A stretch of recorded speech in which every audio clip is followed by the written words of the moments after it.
Good morning, students. In previous lecture we have learned about how to solve the characteristic equation, and by finding characteristic equation how to apply or to solve the Cayley-Hamilton theorem, and in turn by using the characteristic equation we can solve the eigenvalues. Okay, for eigenvalues, by applying eigenvalue equation we can find the eigenvectors. So these are the things we have covered in the previous lectures. Today we are going to know about tensors.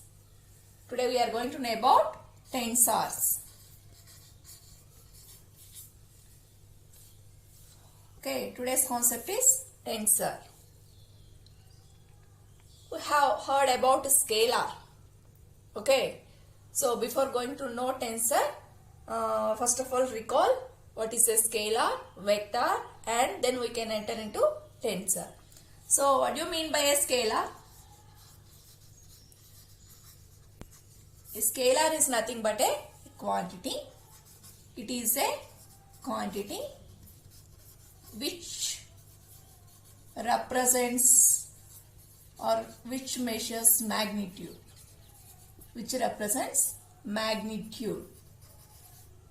Magnitude. For example, you consider this sketch. It may be a 10 centimeter or 12 centimeter. So what is the magnitude of this sketch? 12 centimeter. Here 12 centimeter is nothing but magnitude. It don't require any direction. Okay, if you measure like this also, you can get the length of this sketch, or if you measure in this direction also, you can get the length. On any direction we can get the magnitude of this. That means how much it is. It's nothing but the magnitude. Okay, it does not require direction. It does not require for the quantities which does not require direction, for measuring it is called scalar. Okay, or simply how can you define this scalar? Scalar is a quantity which represents magnitude only but no direction, is called a scalar. Now coming to vector. So what do you mean by a vector? It is also a quantity. Okay, a quantity which measures or which represents both magnitude and direction.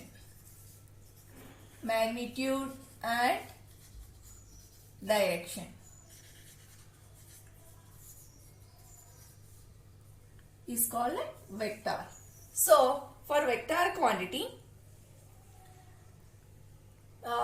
this vector quantity represents both direction as well as magnitude. For example, consider yourself. You want to travel from your home to our college. Okay. Now you require certain direction to reach from your home to your college. Okay. As well as some magnitude will be present. That means some distance you are covering from your home to your college. That means this. It is nothing but a vector is nothing but a quantity which requires both direction as well as magnitude. That means suppose you want to reach from your home to our college. Okay, you have to travel in such a direction to reach our college. Okay, so if you go in another direction, you won't reach your college. So the vector is nothing but nothing but a quantity. Okay, which measures direction as well as, okay, it requires any direction as well as magnitude. Okay, so direction is required as well as magnitude should be required. Here direction is nothing but it may be a north, east, west, or okay, northeast or southwest, like that. Whereas here 15 kilometers. Okay, the distance is nothing but magnitude. Now, I think everybody clear what is a scalar and vector. Okay, so scalar is nothing but a quantity which measures only magnitude but no direction. Whereas vector, this vector measures both magnitude as well as direction. Now coming to tensor. Tensor is also similar to vector. This tensor also measures magnitude, but not a single direction. At a time it can measure two or more than one direction is called tensor. Okay, tensor is similar to vector. In vector we are measuring, we can know a magnitude as well as direction. So if you want to know the direction of any thing at a time, then we have to use the tensor. Okay, so this tensor is similar to vector, but only difference between vector and tensor is, in vector quantity we can measure magnitude and a single direction, whereas in tensor we will measure magnitude as well as more than one direction.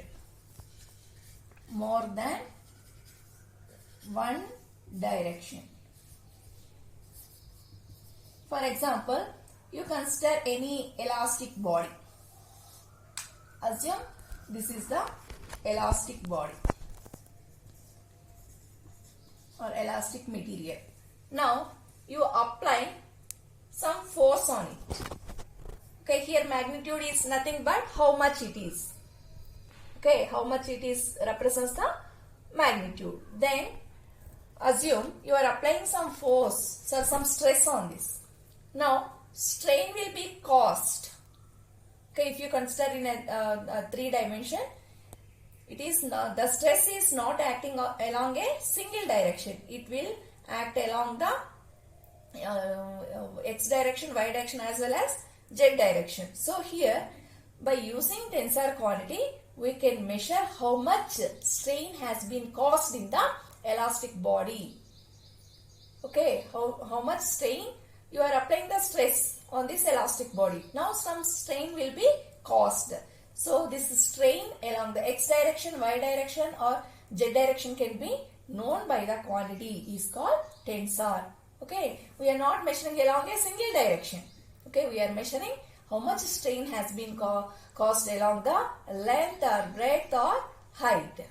Okay, that can be measured only with the help of a quantity called tensor. Okay, I think everybody clear. You all know about scalar and what is a vector. But this tensor is a new term for us. Okay, scalar, it measures only magnitude, that means how much. Okay, how much is nothing but a scalar. Vector, this vector quantity measures both direction as well as magnitude. Tensor, okay, tensor means this quantity measures both magnitude as well as more than one direction at a time. More than one direction at a time is called a tensor. Now let us know what is now let us know about the introduction to tensor. Now let us know about introduction to tensor. First, this tensor was introduced by Riemann and Christopher. Okay, so the concept of tensor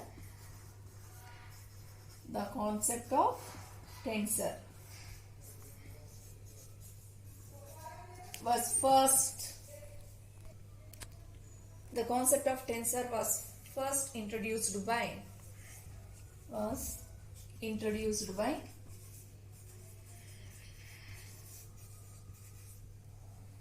Riemann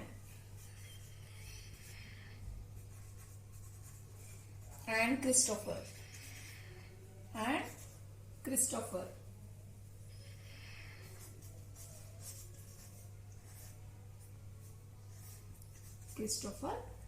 That means these two persons have developed the concept of tensor while they are working on the subject differential geometry. Okay, while these two persons are working on differential geometry, on the subject differential geometry, they have introduced the new concept called tensor. Okay, so first the concept of tensor was introduced by two persons, okay, two mathematicians, that is Riemann and Christoffel. They have used this concept while they are developing the subject. While they are developing the subject differential geometry. Then later, Ricci and his students introduced tensor analysis. After introducing this concept, later Ricci and his students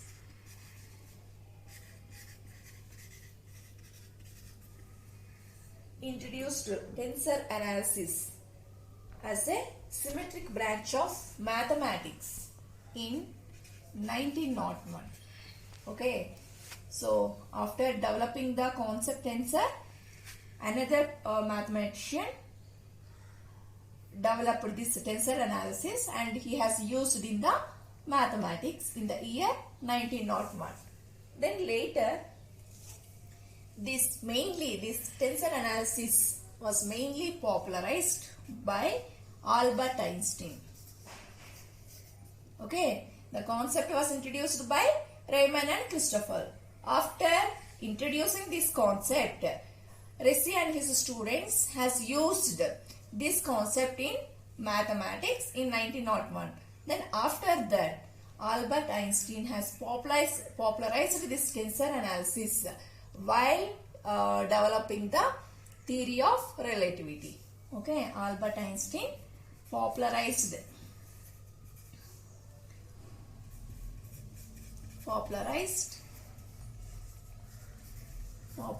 the tensor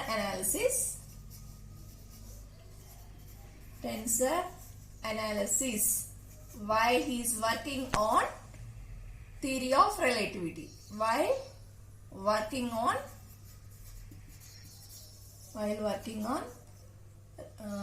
theory of relativity.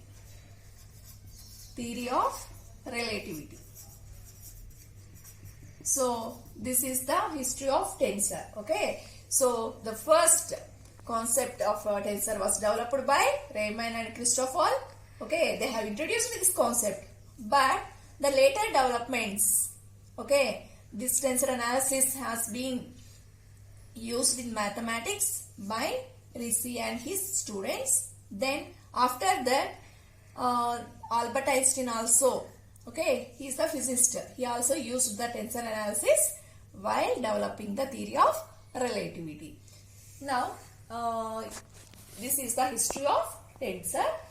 Nowadays, tensors find wide applications in many fields such as electromagnetic theory. Okay, nowadays these tensors are finding wide applications in electromagnetic theory.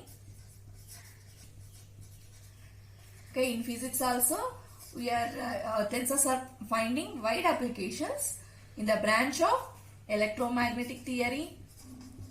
Okay, first one is electromagnetic theory and next one is mechanics, etc.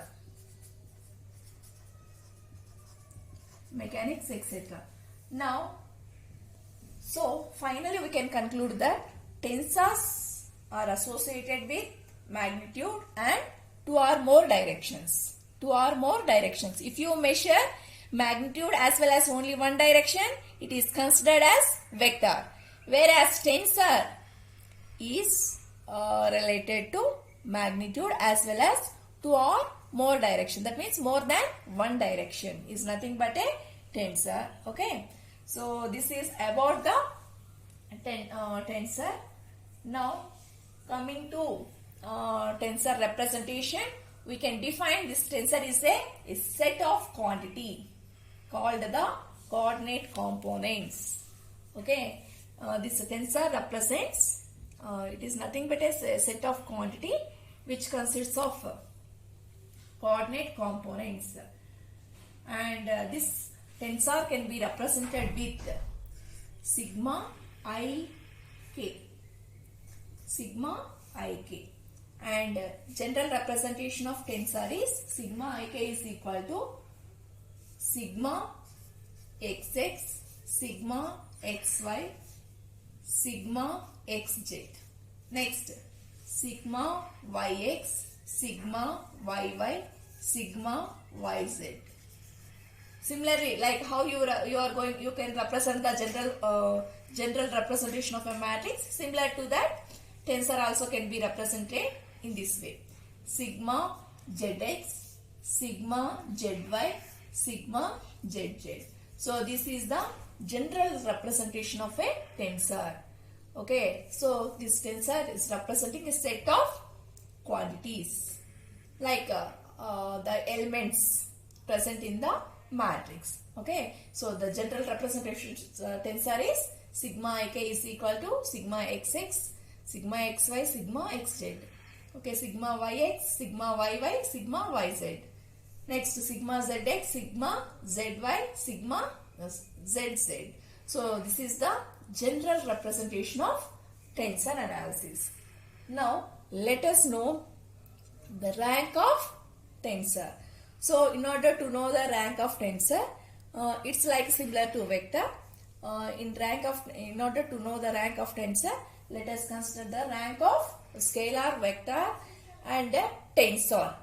Okay, this tensor, in tensors also we are having different forms like covariant, contravariant and mixed tensors. Let us know the rank of scalar, vector, okay, tensor and different types of tensors like covariant tensor, contravariant tensor and mixed tensor.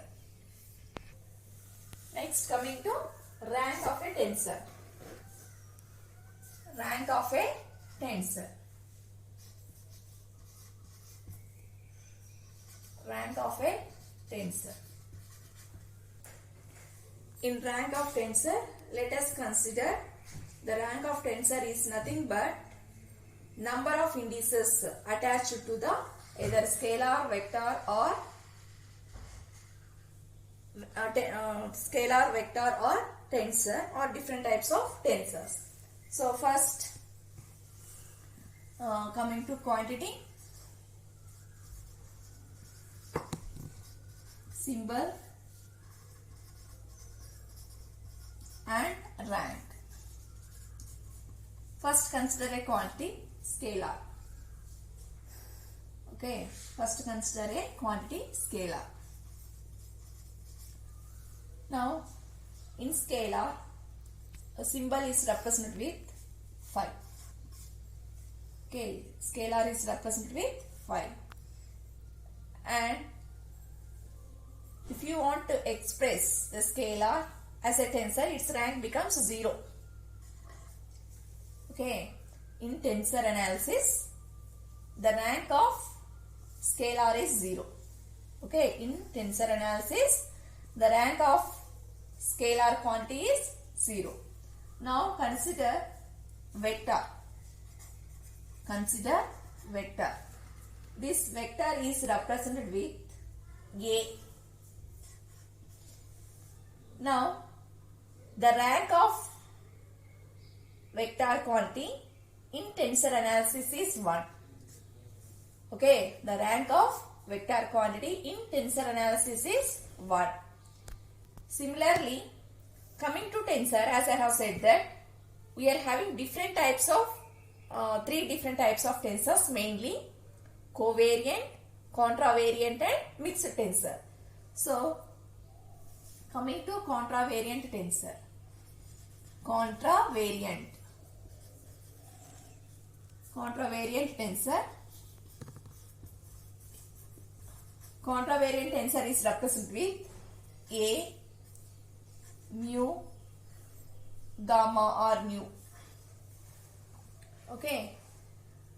Now contravariant can also be identified by the superscripts. That means for contravariant tensor, always the variables are always present in the superscript form. Subscript means down. Okay, for example, you consider any letter, for example U. Now here if you consider alpha, beta in the subscript, we call if the terms attached down, we call it as subscripts. Okay, for example, if the same terms attached in the upper of this U, that means we call it as superscript. Superscript. Okay, subscript means this is a superscript or subscript form. Superscript, because the indices are present in upper of the contravariant tensor A. Okay, simply you can remember ma. Okay, for example, B you consider.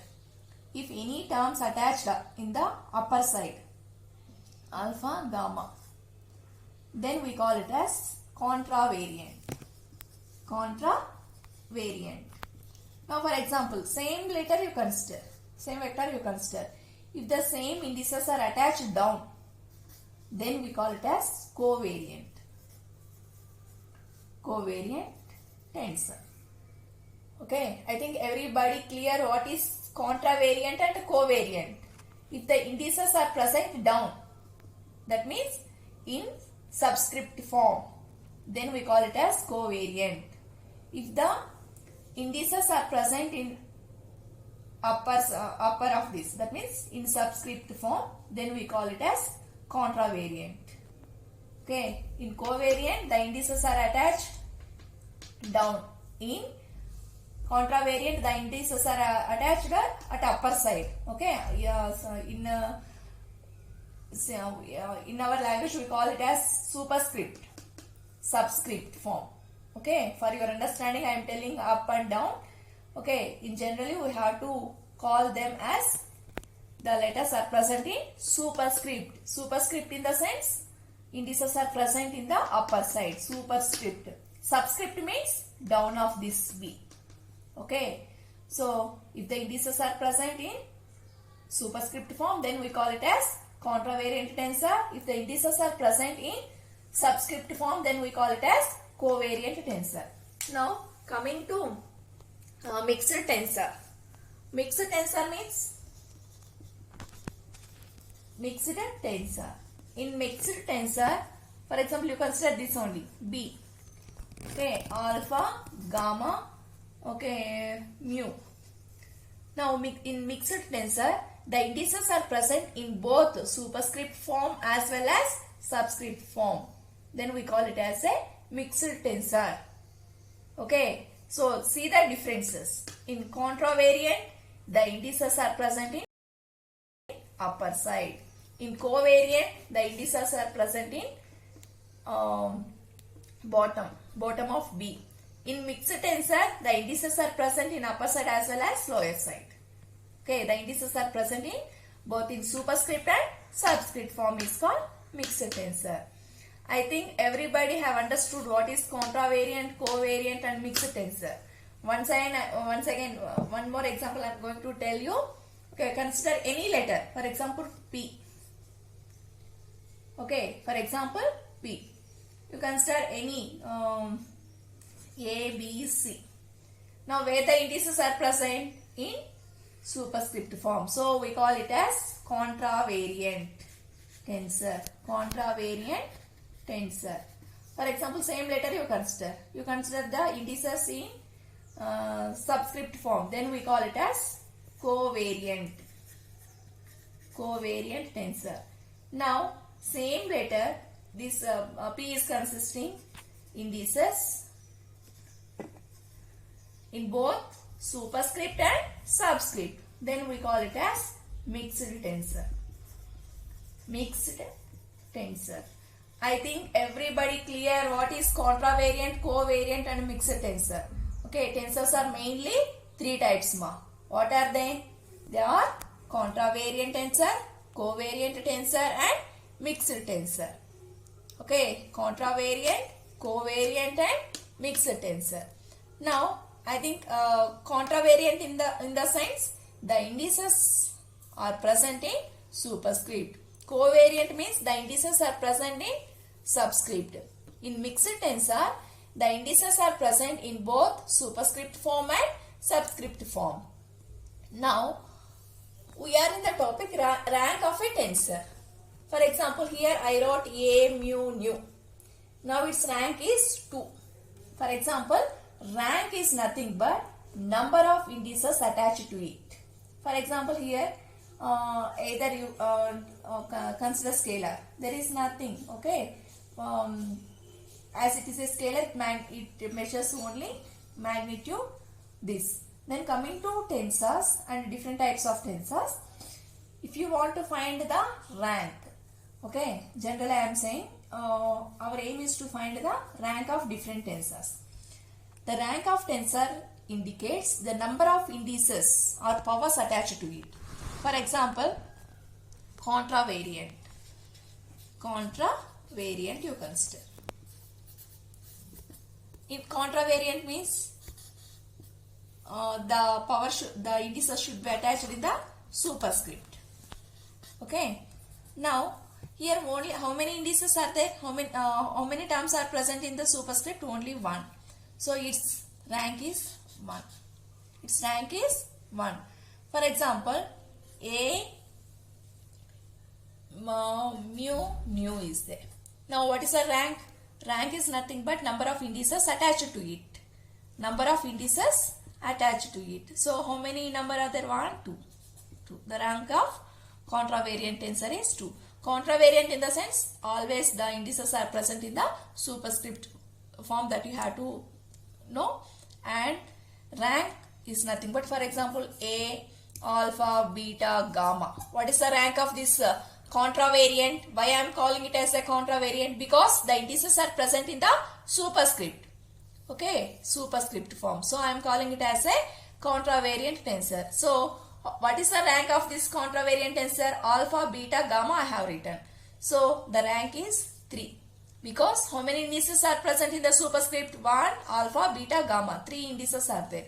So the rank of this contravariant tensor is 3. Similarly, you consider covariant. B, alpha, beta, gamma. So what type of tensor it is? Covariant. Covariant. Because the indices are present in subscript form. And how many indices are there? 1, 2, 3. So the rank of this covariant tensor is 3. The rank of covariant tensor is 3. For example, B, alpha, beta is there. So what is the rank of this covariant tensor? 1, 2. 2 indices are there. So 2. For example, B, alpha, beta, gamma, okay, mu, you assume. So all the indices are present in superscript. So we should call it as covariant tensor. So what is the rank of this covariant tensor? 1, 2, 3, 4. The rank of this covariant tensor is 4. So like this we have to measure the rank of given tensor. For example, I have considered the covariant tensor A mu nu. What is the rank? How many indices are attached here? 1, 2. So the rank of this contravariant tensor is 2. Consider covariant tensor. Covariant tensor. So A mu nu only I am considering. So can we call it as covariant? Yes, because the indices are present in subscript. So what is the rank of this covariant tensor? How many indices are there? 1, 2. 2. Similarly, mixed tensor you consider. Mixed tensor. A, mu, nu, any symbol, alpha. So can we call this as a mixed tensor? Yes, because the indices are present both in superscript as well as subscript. So how many indices are there both in superscript and subscript? 3. 1, 2, 3. So the rank of mixed tensor is 3. So this is the way how to represent the rank of a tensor. Okay, in general form. So in tensor analysis, the rank of scalar is 0 and vector is 1. This is fixed. Now coming to tensors, how to measure the tensor means by counting the indices attached to it. By counting the indices attached to it. Either it may be a covariant, contravariant or mixed tensor. So tomorrow we will know clearly about what is a mixed tensor, covariant tensor and contravariant tensor. Thank you.